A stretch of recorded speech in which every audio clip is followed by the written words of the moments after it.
फिलहाल जैसे आरजे आप बने हैं, तो ये जर्नी कैसे है? मतलब प्लानिंग कुछ और था आरजेस के, मतलब इतना कंटिन्यूस 17 इयर्स का आपका करियर, तो ये कैसे हुआ, ये जर्नी क्या था एग्जैक्टली? कुणाल भाई, सच बोलूं तो मैं मानता हूं कि डेस्टिनी ने बहुत बड़ा रोल प्ले किया है। क्योंकि I come from a very humble family, और जिसे आप कह सकते हैं कि lower middle class family, not even the middle class family. तो लोअर मिडिल क्लास के जो लोग होते हैं ना, वो गरीबी में पैदा होते हैं, गरीबी में ही मर जाते हैं, ऐसा आई बिलीव।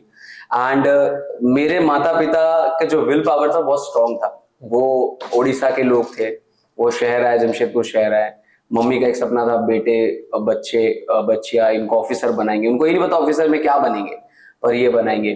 तो उन्होंने हमेशा ना मेरे एजुकेशन को लेकर बहुत कॉन्शियस थे। भले एक रोटी वो कम खाते थे, पैरों में चप्पल नहीं पहनते थे, लेकिन ना they have always spend on my education, है ना। गवर्नमेंट स्कूल से मैंने पढ़ाई की, primary, then high school, then college भी। मैं पहले गवर्नमेंट वाला कॉलेज में गया, उसके बाद फिर मैं एक प्राइवेट कॉलेज में गया जहाँ पे बहुत ज्यादा पैसे लग रहे थे।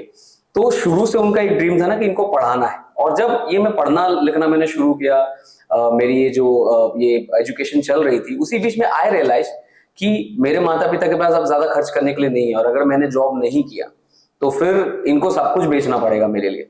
तो फिर मेरे को एक थॉट आया कि एक पार्ट टाइम जॉब करना चाहिए, जिसके लिए मैंने धक्के खाए, फिर पार्ट टाइम जॉब किया। तो इसी जर्नी में एक पड़ाव आया, it was for radio jockey.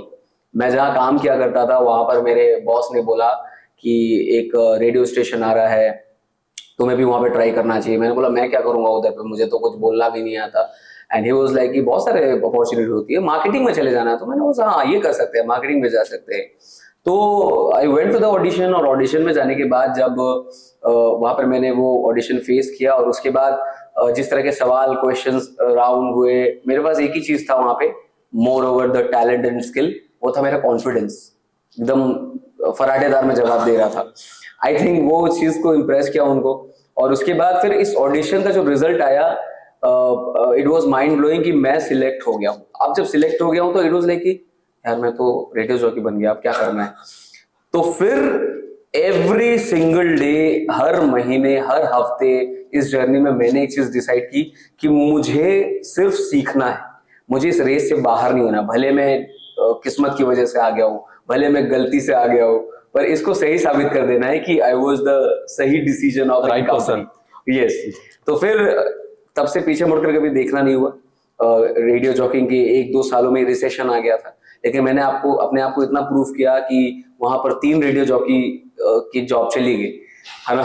3 बज गए थे, तो उसमें से मैं था जब बच गया था, एंड आई वाज लाइक कि अब और स्ट्रॉन्ग काम करना है, कि अब तो छटनी होनी नहीं चाहिए। So that's how my journey went, और it has been like 17 years। मैंने अभी तक पीछे मुड़कर कभी नहीं देखा। बढ़िया।